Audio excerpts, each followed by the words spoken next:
So Jermaine Howell was named Teacher of the Year for 2021-2022 at the Cedar Fork Elementary School in North Carolina.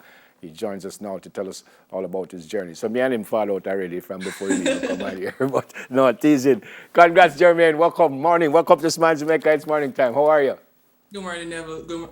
Thank you. I'm doing very well. How about you? Me can't complain, give thanks. Simone and I, we were wondering if we have the whole heap of snow and thing like the rest of America, or North Carolina don't get that cold. So it is actually cold. I think today is 30-something degrees. It snowed 2 weeks ago. So we do get our fair share of snow here and there throughout the year. Yep. Tell me about the program. I'm reading here that it says you left 4 years ago to the Participate Learning Program. So how did you find out about that? What is that? So it's a global program that takes teachers from around the world, from Jamaica, other Caribbean countries, the UK, South Africa, to teach in the US. And the main program of it is to ensure that we're able to bridge the gap and incorporate global components in teaching and learning in the US. And it's for just elementary schools, or you could teach at high schools also? Participate, we offer more so elementary, but you also have secondary math, English language arts, social studies, and science in the middle and high school level as well. Which is what I was also reading, that you teach math, language arts, science, and social studies. Were you a teacher at the elementary level here in Jamaica? Yeah, I taught at Golden Spring Primary, so we got Golden Spring. Yeah, man. And so you would have been teaching these subjects before you got there? Indeed, along with others. And what are you expected to? You're just a regular teacher, just that you come from another country, or are you expected to incorporate Jamaican culture and stuff in all of this? So I'm a regular teacher there, but also I'm a global ambassador. So I take my Jamaican cultural practices and other things with me from Jamaica to incorporate in my daily instruction. So when I'm teaching math, I'm incorporating Jamaican cultural practices, such as what I do as well. When I'm, for example, teaching math, I would incorporate how we would teach math in Jamaica versus how we teach math in the US. Similarly, social studies, when we're looking at different social aspects of the world, I integrate Jamaican cultural practices as well and our history into my daily instruction. Give me a specific example. Give me a specific example of what you would say to the kids when you say you incorporate our culture. Give me an example. So for example, if we're looking at history around the world, one thing that I normally do at the beginning of each school year, I have what I call Jamaica Time, where my students are exposed to different aspects of Jamaica, such as our beaches, our school system, or different things. And what I also do inside my classroom, I have a big Jamaica corner, so they can go to and see the different things that are in Jamaica, and my parents are fascinated. My teachers as well on campus come in my classroom, see the different things that we have to offer as Jamaicans. Yeah, remind me of the age group and how interested are they, and how much do they get involved in what you're trying to. That's your classroom right there with that big Jamaican flag and all kinds of stuff? And that's my door as well. So the people don't say you bring the whole of Jamaica, come here, want to that teacher, man. So, but what age group we talking about, and how interested are they? So when I moved to the US, I taught third grade for 3 years, and now I'm at fourth grade for 2 years. This is my second year at fourth grade. So they are very interested, they're excited. And each year I have a cultural performance where we do dance, song, poems, everything that has to do with Jamaica.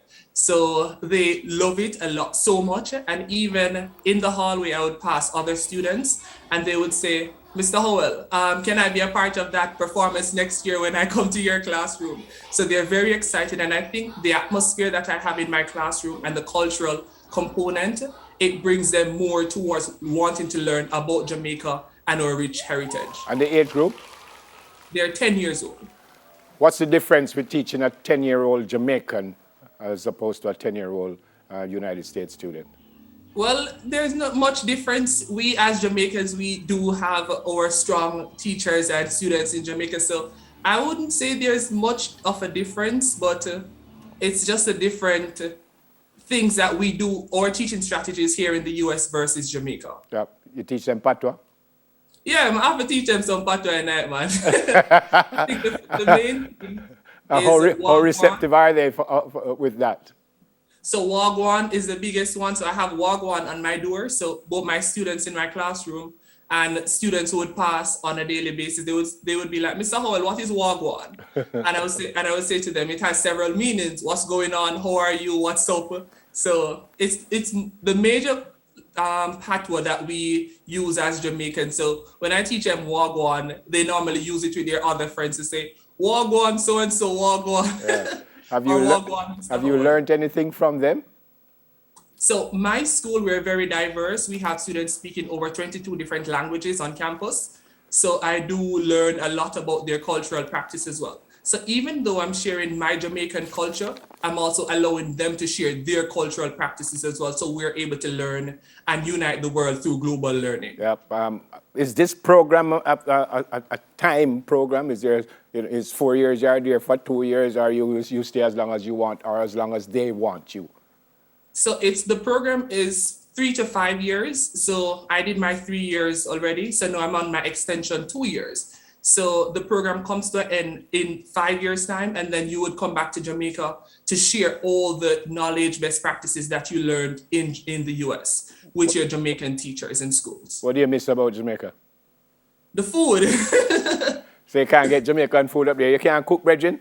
But I actually cook too. So when I have the Jamaican performance, I normally do jerk chicken festival to share with my team and the school community as well. Okay. And they really like it. You already said that you will come back to share. Do you want to come back, or do you rather stay there and continue your teaching? So I've already started sharing my best practices that I've learned with Jamaican teachers. So I've conducted professional development online with different schools in Jamaica. And 2 weeks from now, I have another school that I'll be partnering with in Jamaica to ensure that their teachers are being provided with rich professional development sessions and best practices for teaching. Does that mean you want to come back, or are you going to stay?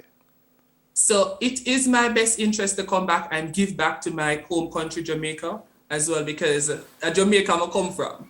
Yeah, so it's and to ensure that I continuously enhance the education system in Jamaica. Yeah, I think you told us before we came on that you went to Oberlin. Yeah, Oberlin. All right. Having said that, and I'm not suggesting that you must heal up the Oberlin people, but you want to say hi to anyone in Jamaica before you go? Absolutely. So I would say big up to my mother, Charmaine White, Sissy V, my brother, my sister, my entire family, the Cassava Peace family as well, Constant Spring, Manavie Drive, Oberlin High, New Life Assembly of God, my friends, and the whole of Jamaica. Big up. I like it because you write it down to make sure you don't leave out nobody. But see, I read you out, right? That's the way to go, because you come home and say, oh, come him never heal me up, and you can't come back home. Great to meet you. I'm impressed. Congrats again on getting the Teacher of the Year, and continue to do what you're doing, man. God bless you. Look after yourself, and hopefully you'll come back and help all of us. All right? Blessings. Thank you. Yeah, man. Bye-bye. Cedar Fork Elementary's Teacher of the Year, which is year 2021 and 2022, and his name is Jermaine Howell. That's it for this week's Diaspora Check-In.